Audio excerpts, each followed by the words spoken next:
దీపావళి హ్యాపీగా అయితే చేసుకోవాలన్నాను కానీ సేవ్ ఎందుకు పొల్యూషన్ సార్, ఆ, పొల్యూషన్ ఎవరు చెప్పండి మీకు చెప్పండి సార్. మేము రోడ్డు మీద పిల్లలు తీసుకొచ్చి మీకు ఎంత దరిద్రంగా తీసుకొస్తారు పిల్లలు. అందరికీ నమస్తే. ఇప్పుడు ఈ వీడియో చూశారు కదా, ఇది చూస్తుంటే మీకేమనిపించింది? నాకైతే నా పర్సనల్ ఫీలింగ్ లేదా నా బాధ మీతో షేర్ చేసుకుందాం అనుకుంటున్నాను.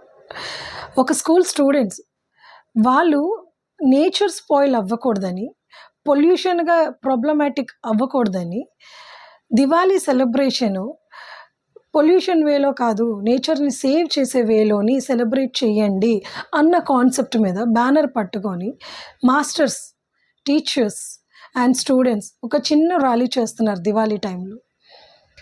ఈలోపు ఒక అతను వచ్చి ఆల్రెడీ వీడియో ఆన్ చేసి రికార్డ్ చేస్తూ ఎంత గట్టిగా క్వశ్చన్స్ అడుగుతూ పిల్లల్ని భయపెట్టేసేటట్టు. అంత అవసరం అండి? నాకు అనిపించింది, చాలా బాధ అనిపించింది. పిల్లలు చేస్తున్న కాన్సెప్ట్ ఏంటి, అతను అడుగుతున్న క్వశ్చన్ ఏంటి?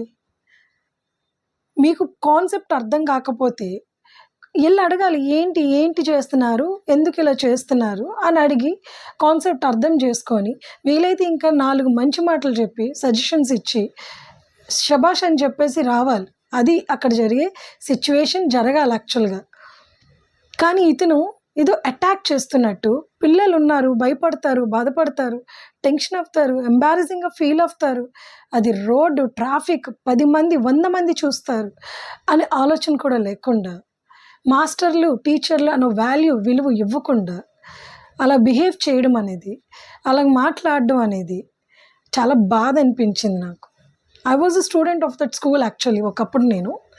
బట్ ఎవరైనా స్టూడెంటే కదా, ఏ స్కూల్ కాన్సెప్ట్ చెప్పినా అది ఎర్త్ కోసం రిలేటెడో సైంటిఫిక్గానో పిల్లల్ని డెవలప్ చేయడానికి, నాలెడ్జ్ని డెవలప్ చేయడానికి, మంచి రూట్లో తీసుకెళ్ళడానికి ఎవ్రీ స్కూల్, ఎవ్రీ టీచర్ కష్టపడుతున్నారు.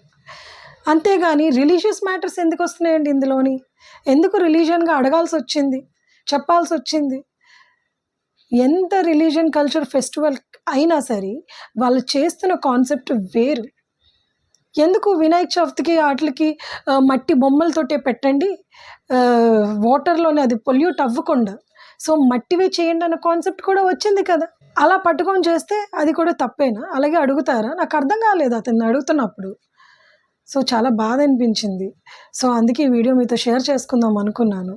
ఏం క్వశ్చన్ ఎవరితో అడుగుతున్నాం, ఎక్కడ అడుగుతున్నాం, ఎలా అడుగుతున్నాం, కొంచెం ఆలోచించుకోవాలి. పెద్దవాళ్ళు అయిన వాళ్ళు ఇంకాస్త జాగ్రత్తగా ఆలోచించాలి. ఎందుకంటే పిల్లలు నెక్స్ట్ రేపు ఫ్యూచర్ వాళ్ళు పెద్ద అయ్యాక వాళ్ళ పేరెంట్స్ని పెంచిన దాన్ని బట్టి, వాళ్ళకి అర్థమైన దాన్ని బట్టి వాళ్ళు డిసైడ్ చేసుకుంటారు ఎలా బతకాలో, ఏంటో, ఏ రిలీజియనో ఏంటో అవన్నీ వాళ్ళు చూసుకుంటారు పర్సనల్గా, ఇండివిజువల్గా.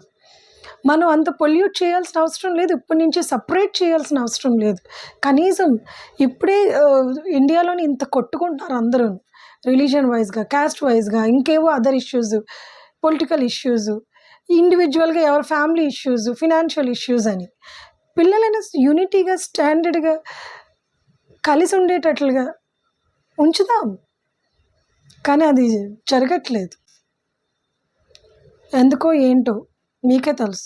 Just question your self. మన పిల్లలకు మనం ఏం చెప్పాలి, ఎలా చెప్పాలి, ఎందుకు చెప్తున్నాం, ఏం చెప్తున్నాం, ఫ్యూచర్ ఏంటి? పేరెంట్స్గా కూడా ఒకసారి క్వశ్చన్ చేసుకోండి. సో నాకైతే అక్కడ బాధ వేసింది, అందుకే నేను మీతోటి షేర్ చేసుకోవాలనుకుంటున్నాను.